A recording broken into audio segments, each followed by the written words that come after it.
تو مدینہ طیبہ کے جو فقراء ہوتے تھے، غربا ہوتے تھے، عید کا دن ہوتا تھا، رش زیادہ ہوتا تھا اور ہر ایک کا سرکار کے پاس پہنچنا مشکل ہوتا تھا، تو ان کو فقراء کو، ان غربا کو، ان ضرورت مندوں کو پتا ہوتا تھا کہ سرکار اس راستے سے آئیں گے، تو وہ اس راستے پر موجود ہوتے تھے، تو حضور جاتے ہوئے ان کی خدمت کیا کرتے تھے، ان کو فطرانہ دیا کرتے تھے، ان کو صدقات دیا کرتے تھے، ان کو عیدی دیا کرتے تھے، اور اسی طریقے سے دوسرے راستے سے جاتے تاکہ دوسرے علاقے کے لوگ بھی اس سے فیض یاب ہو سکیں۔ اسی لیے حضور علیہ السلام نے فرمایا عید کی نماز ادا کرنے سے پہلے فطرانہ غربا تک پہنچا دیا کرو، اس کا انتظار نہ کیا کرو۔ یہ 5ویں حکمت ہے راستہ بدلی کرنے کی۔ اور 6ٹھی حکمت کیا ہے؟ فرمایا 6ٹھی حکمت یہ تھی کہ ان دونوں راستوں کے اندر مسلمانوں کے قبرستان آتے تھے۔ کیا ہوتے تھے؟ مسلمانوں کے قبرستان آتے تھے، اور اللہ کے حبیب علیہ السلام ادھر سے جاتے تو پھر بھی بقیع کا دروازہ سامنے ہوتا، ادھر سے جاتے تو پھر بھی جنت البقیع سامنے ہوتا، جاتے ہوئے بھی اہل ایمان کے لیے سرکار مرحومین کے لیے دعا کرتے تھے، آتے ہوئے بھی مرحومین کے لیے دعا کرتے تھے۔ خوشی کا دن ہے، ملاقات کا دن ہے، رحم کا دن ہے، کرم کا دن ہے، فضل کا دن ہے۔ میرے مصطفیٰ چاہتے تھے کہ جو ہم سے جدا ہو چکے ہیں ان پر بھی اسی طرح رحمت ہو جو میرے سامنے موجود ہیں، جس طرح ان پر میری نگاہ کرم پڑ رہی ہے۔ اس لیے عید والے دن اپنے مرحومین کو بھی بھولنا نہیں ہے۔ یہ آداب عید ہیں۔ یہ عید کی نماز آنے سے پہلے میرے مصطفیٰ نے اپنے عمل سے امت کی تربیت کی ہے، اور ان چیزوں کو سمجھنا انتہائی ضروری ہے۔ اور 6ٹھا چیز کیا ہے؟ 6ٹھی حکمت کیا ہے؟ 6ٹھی حکمت کے بارے میں امام نووی رحمۃ اللہ تعالیٰ علیہ نے اور امام ترمذی رحمۃ اللہ تعالیٰ علیہ نے اور اسی طرح محدثین نے جن نے اس حدیث کی شرح لکھی ہے، انہوں نے لکھا کہ 6ٹھی حکمت یہ ہے کہ اللہ کے حبیب علیہ السلام نے فرمایا کہ مومن جن راستوں سے نماز پڑھنے کے لیے جاتا ہے نا، یا جن راستوں سے نماز پڑھ کر واپس آتا ہے، وہ راستے مومن کے ایمان کی، اس کے نمازی ہونے کی، اس کے اللہ کے خاص بندے ہونے کی گواہی دیتے ہیں۔ حضور ایک راستے سے عید پڑھنے کے لیے آتے تکبیر پڑھتے ہوئے، دوسرے راستے سے تکبیر پڑھتے ہوئے جاتے، تو فرمایا کہ وہ دونوں راستے ہمارے ایمان کی، ہمارے سجدوں کی، ہمارے مسلمان ہونے کے گواہ بن جائے۔ اور 7ویں حکمت اس کے اندر کیا ہے؟ حضور علیہ السلام نے فرمایا کہ تکبیرات پڑھتے ہوئے جب بندہ گھر سے نکلتا ہے، عید پڑھ کے دوسرے راستے سے تکبیرات پڑھتے ہوئے جب واپس جاتا ہے، فرمایا اس راستے کے اندر چاہے وہ پتھر ہوں، درخت ہوں، شجر و حجر ہوں، زمین کے ذرے ہوں، بارش کے قطرے ہوں، کوئی جو بھی چیز ان راستوں کے اندر جس پر مخلوق کا اطلاق ہوتا ہے، فرمایا جب بندہ مومن عید والے دن تکبیر وذکر اسم ربہ فصلی کرنے کے لیے گھر سے اللہ کا ذکر کرتے نماز پڑھنے کے لیے جاتا ہے، فرمایا ان راستوں کے ان تمام راستوں کے جو بھی چیزیں وہاں موجود ہیں، جو اس کی آواز سنتی ہے وہ اس کے ساتھ تسبیح پڑھنا شروع ہو جاتی ہے، وہ اس کے ساتھ تکبیر پڑھنا شروع ہو جاتی ہیں۔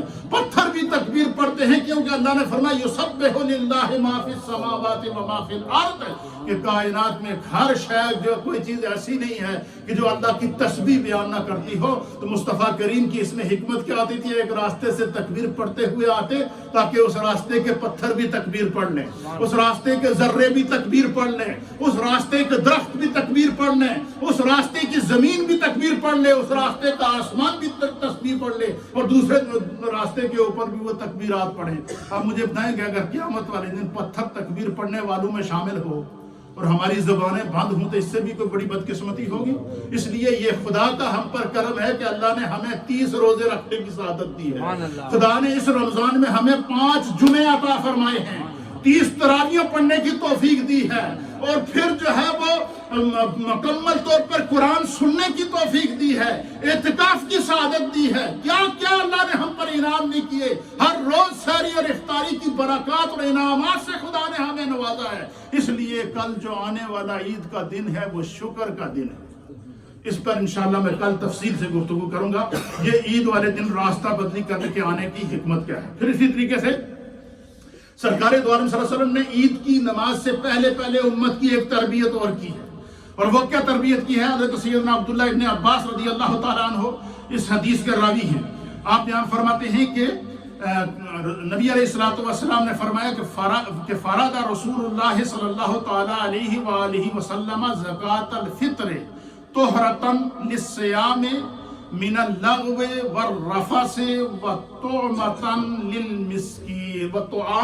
للمسکین۔ حضور علیہ الصلوۃ والسلام آپ فرماتے ہیں کہ نبی علیہ الصلوۃ والسلام نے فرمایا کہ صدقہ فطر، فطرانہ عید کی نماز سے پہلے ادا کرنے کا کیا فائدہ ہے؟ فرمایا یہ فطرانہ بندہ مومن کے روزوں کو پاک کر لیتا ہے، نمازوں کو پاک کر لیتا ہے، عمل خیر کو رمضان میں کیے ہوئے عملوں کو پاک کر لیتا ہے، اور ان چیزوں سے بندہ پاک ہو جاتا ہے من اللغو، جو اس نے روزے کی حالت میں کوئی بے حیائی کا کام اس کی زبان سے یا اس کے عمل سے ہو گیا ہو، فطرانہ ادا کرنے سے خدا اس کو معاف کر دیتا ہے۔ توبہ کرو، ساتھ میں توبہ کی جائے۔ پھر اسی طریقے سے فرمایا والرفع سے، اور زبان سے بے خیالی کے ساتھ کوئی بے حیائی کی بات نکل گئی ہو، گالم گلوچ نکل گیا ہو، جس طرح کہ ہماری عادت ہے کہ بعض باتیں ہم جس کو تکیہ کلام بنا لیتے ہیں، اور وہ بظاہر تو ہمارا تکیہ کلام ہوتا ہے لیکن حقیقت میں وہ گالی ہوتی ہے، جس کو ہم بڑے کر و فر کے ساتھ بیان کرتے ہیں۔ فرمایا فطرانہ ادا کرنے سے بندے کی جو رمضان میں تھوٹی موٹی خطائیں ہو جاتی ہیں، اللہ ان کو کیا کر دیتا ہے؟ معاف کر دیتا ہے۔ پھر اسی طریقے سے ایک حدیث کے اندر آیا ہے، اس حدیث کو سیدنا عبداللہ ابن عمر رضی اللہ تعالیٰ عنہ بیان کرتے ہیں کہ نبی علیہ الصلوۃ والسلام نے فرمایا کہ فرض رسول اللہ صلی اللہ تعالیٰ علیہ وآلہ وسلم زکوٰۃ الفطر، حضور علیہ السلام نے فرمایا کہ صدقہ فطر، فطرانہ ادا کرنا اللہ نے تم پر فرض کر لیا ہے، واجب قرار دے دیا ہے۔ کیوں؟ علی العبد، بندے پر اللہ نے، بندہ مومن پر اس کو واجب قرار دیا ہے۔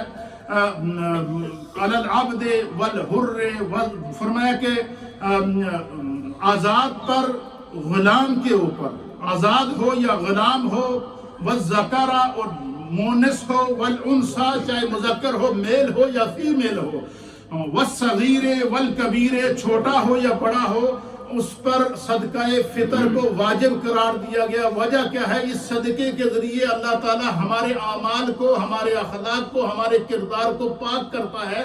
تو اس میں حکمت کیا ہے؟ حکمت یہ ہے کہ جب بندہ اپنی طرف سے اور اپنی فیملی کی طرف سے فطرانہ ادا کرتا ہے تو خدا اس کے گھر کو بھی، اس کے بچوں کو بھی پاک کر دیتا ہے۔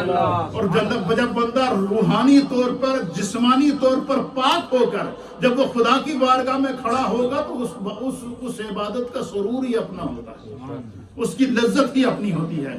یہ اس کے اندر۔ اور پھر اسی طریقے سے ایک اور روایت کے اندر، یہ آخری بات، اللہ کے حبیب علیہ الصلوۃ والسلام نے فرمایا، سرکار دو عالم صلی اللہ علیہ وسلم نے فرمایا کہ عید کی نماز آنے سے پہلے، ایک دن پہلے حضور علیہ الصلوۃ والسلام ایک منادی مقرر کرتے تھے۔ جس طرح ہم ابھی سپیکر میں اعلان کر رہے ہیں، یہ آپ تک، سب تک یہ آواز پہنچ رہی ہے، ریڈیو کے ذریعے یہ آواز ہمارے سارے گھروں تک پہنچ رہی ہے، پھر اسی طریقے سے یہ آواز سوشل میڈیا کے ذریعے پورے ورلڈ کے اندر جا رہی ہے۔ اور کیا ہوتا تھا؟ فرمایا کہ نبی علیہ الصلوۃ والسلام کیا فرماتے تھے؟ فرمایا کہ اعلیٰ، حضور علیہ السلام ایک منادی مقرر کرتے تھے اور اس منادی کو کہتے تھے جا کے مکے اور مدینے کی گلیوں میں اعلان کرو۔ مکے مدینے کی گلیوں میں کیا کرو؟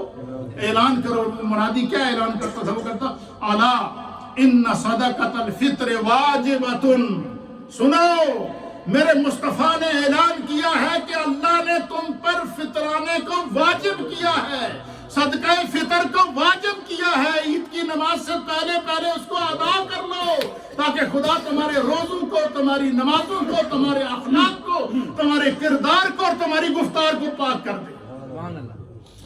فرمایا کہ الا ان صدقۃ الفطر واجبۃ علی کل مسلم، ہر مسلمان پر خدا نے اس کو واجب کیا ہے، ذکر او انثی، چاہے وہ میل ہو یا فیمیل ہو، مذکر ہو یا مونس ہو، ان پر اللہ نے اس کو کیا کر دیا ہے؟ واجب کر دیا ہے۔ حر او عبد، آزاد ہو یا غلام ہو، فرمایا صغیر او کبیر، چھوٹا ہو یا بڑا ہو۔ چھوٹے سے مراد یہ ہے کہ جو گھر کا سربراہ ہے وہ اپنے بچوں کی طرف سے ادا کرے گا۔ اس حدیث کی روشنی میں ہمارے مفسرین نے لکھا ہے کہ جس شخص کے گھر عید والے دن صبح بھی کوئی بچہ پیدا ہو تو ان والدین کو چاہیے کہ وہ اس کی طرف سے صدقہ فطر ادا کرے۔ تو یہ چند عید کے نماز کے آنے سے پہلے کے آداب تھے۔ جو میرے مصطفیٰ کریم نے بیان کر کے امت کی ذہن سازی کی ہے۔ ہم مسلمان ہیں، ہمیں ہر بات میں خدا نے سبق دیا ہے، ہمارا دین ہمیں ہر بات کو سمجھنے کی توفیق دیا۔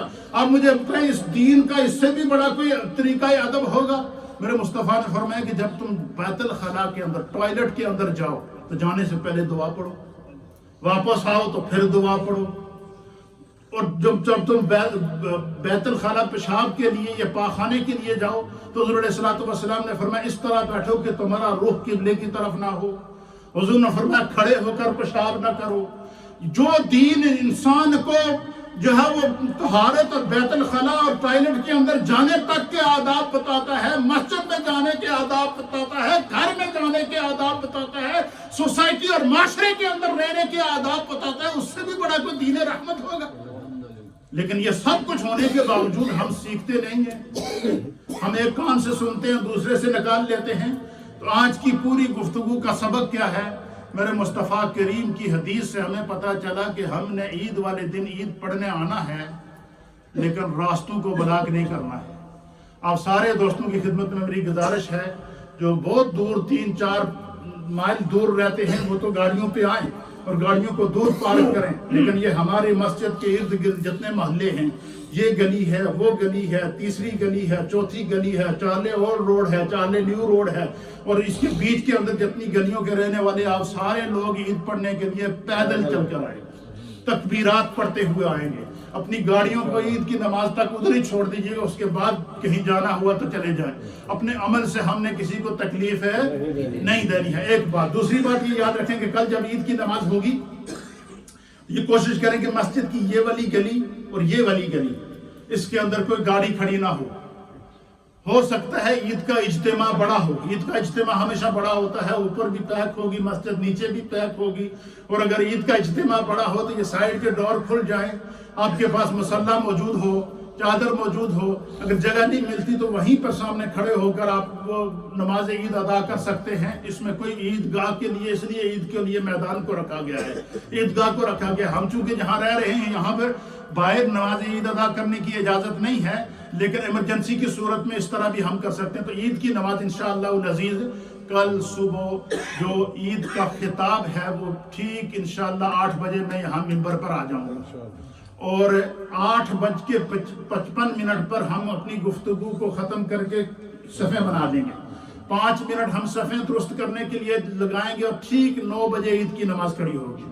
عید کی نماز کا 8:10 پر خطاب ہے، اور 9 بجے پہلی جماعت کھڑی ہوگی، اس کے بعد خطبہ ہوگا، دعا ہوگی، اجتماعی دعا ہوگی، پھر اس کے بعد دوسری جماعت ہوگی جو 9:30 بجے خطبہ ہوگا، اور 10 بجے جماعت ہوگی۔ پہلی عید کی نماز میں پڑھاؤں گا، دوسری حافظ ذیشان صاحب پڑھائیں گے۔ آپ تمام حضرات عید کے ان آداب کا اور ان ضرورتوں کا خیال رکھ کر آئیں، انشاءاللہ اللہ تعالیٰ بے شمار برکتیں عطا فرمائے گا۔ اللہ تعالیٰ آپ سب کو برکات نصیب فرمائے۔